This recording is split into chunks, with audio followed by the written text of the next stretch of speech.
ka mēs filmējām prank video ar dziesmu vārdiem. Mēs izvēlējāmies 2 cilvēkus, kam mēs sūtījām dziesmu tekstus un skatījāmies, kā viņi reaģē.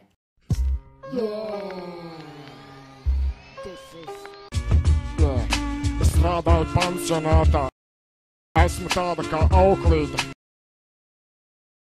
Es viņus visus auklēju, tos vecos krabjus, kas ir izmest no mājām, piecos krabjus, kas nestāv kājās. Man viņi noriebušies līdz kaklam. Vienreiz vienam aklam, bļaļ, iepisa kāju par rīkli, bļaļ. Tā īstenībā normāla sajūta toreiz bija. Nākamajā dienā viņš man iesūdzēja tiesā.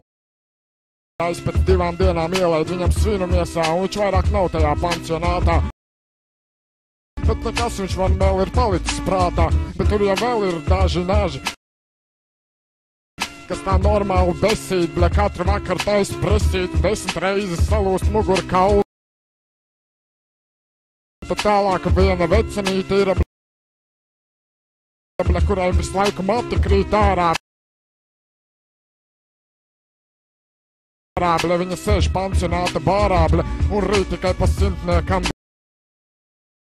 Tā viņa, bļa, jānes man ir augšā un zaibal, bļa. Izkrīt viena plauša, nahuj viņai ārā. Viņš nospārd un piemet pie visiem pārējiem līģiem. Tā vienreiz mājās sēdēja, nebija ko darīt. Domāju aiziet uz vietējo kafejnīcu parīt, pa ceļam satiku uzminat, ko? Raini! Zinat to ākstu? Kas viņš īsti tur bija? Zvejnieks, tamožs zvejnieks.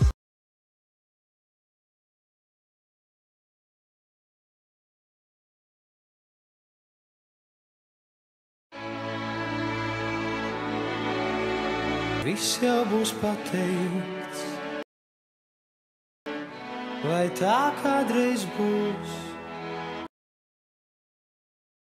Mēs dosimies tālāk, viss parastais sāgrūs. Tas notiks tai dienā, kad gaismas ātrums stars. Būs lēnāks kā domas, domas tavas un garas. Viņš solīja to aizmirst. Viņa nepiedod. Tu izvēlējies palikt. Es aizlidot. Un kurš no mums būs pirmais?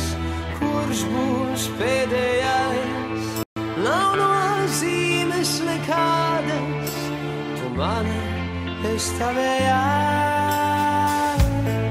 Kosmos tik niecīgs, pogas caurums liels.